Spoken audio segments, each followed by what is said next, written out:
nakikinig po ako sa inyong mga payo, men. Oo, kailangan kung gusto mo talaga na maging top earner, gusto mo kumita ng passive, ma-hit yung travel incentive, kailangan mo talagang araw-arawin si IAM. Kung nagwo-work ka, okay lang yung work na yan. Pero hindi forever yan. Lagyan mo ng deadline. Lagyan mo ng deadline hanggang kailan ka mag-work. Anong taon mo gusto mag-retire? Hindi pwede na go with the flow ka lang. Hindi pwede na saka na lang pag may grupo. Hindi ka magkakagrupo. Kung ganun yung mindset mo, kailangan mong gawin as early as now. Kailangan magtanim ka na ngayon. Magkaroon ka na ng initiative na magbubuo ako ng grupo. Para darating yung time, mentors, yung income mo sa trabaho, 1 linggo mo na lang ito kay IAM. Oo. Ano po masasabi niyo sa mga taong napanghihinaan ng loob? Napanghihinaan, normal yan. Kasi tao tayo. May emotions talaga tayo na sometimes down. Minsan, tinatamad pa nga tayo minsan eh. May mga moment na hindi mo feel. May moments na parang gusto mo na mag-quit. May mga ganong moment. Yan, normal yun. Kahit top earner naranasan yan. Pero ang hindi normal yung gawin mo. Okay? So, kailangan, kung gusto mo maging successful, yes, nararanasan mo siya, wag mo lang gagawin. Pag dumarating ka sa moment na nadadown ka, isa lang ang ibig sabihin. Wala kang ginagawa. Kaya ka nadadown. Kasi nakakaisip ka ng mga negative things. It's because you're not busy. You're not productive. Try mo mag-talk.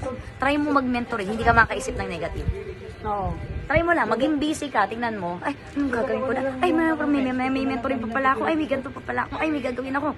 Tapos may magpa-picture sa'yo, may magaganto sa'yo, may mag-schedule sa'yo. So, kumbaga, tapos may pay-in ka, ay, madadown ka ba doon? Hindi ka madadown. So, ibig sabihin, kailangan maging busy, mag-grow ka talaga doon. So, kailangan maging busy ka, very productive. Hindi ka lang basta busy, but productive ka rin. Kasi iba rin yung productive sa busy-busyhan lang. Kailangan productive ka. Kailangan you produce something, kaya siya productivity. You produce something on it. Kailangan may nakukuha ka. So either nag-grow ka or kumikita ka. So ang goal natin kumita kasi nagninegosyo tayo eh. Kailangan natin kumita. Pag di ka kumikita, paano tayo magkikita-kita, miss? Baka hindi ka na magpakita niyan. So kailangan natin kumita. So ang purpose natin dito, not just only to earn money, yes, totoo yun. Pero ang goal kasi natin dito, hindi na tayo magpapahypocrite. Kailangan natin mag-retire as early as possible. Kailangan. Ang goal natin, maraming OFW, mabigyan natin ng retirement. Kung ano na i-experience ng top mentors. Yan ang pangarap ng lahat. Auto-hit travel.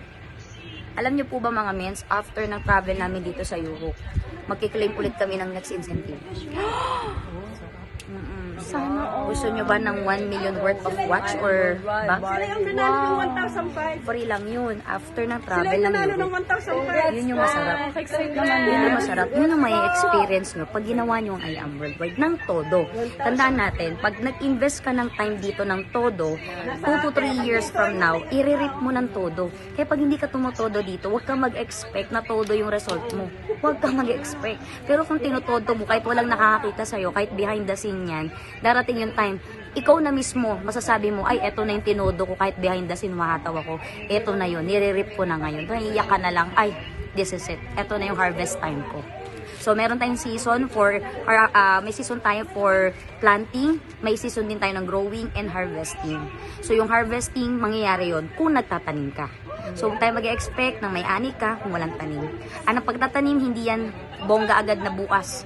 Ano ka na harvest? Walang ganon. Takes time. Pero kung ako pipili ng time, mas gusto ko yung time sa IAM Worldwide. Kasi bakit? Hindi ako forever 30 years, 40 years mag-work. 5 years pa lang may experience mo na yung ay nako. Ako mismo, testimony ako mentors. Below 5 years na experience natin. Passive income, free travel. I am excited. Kaya ngayon pa lang itodo natin. Walang tapon. Walang tapon sa IAM. Thank you po, men.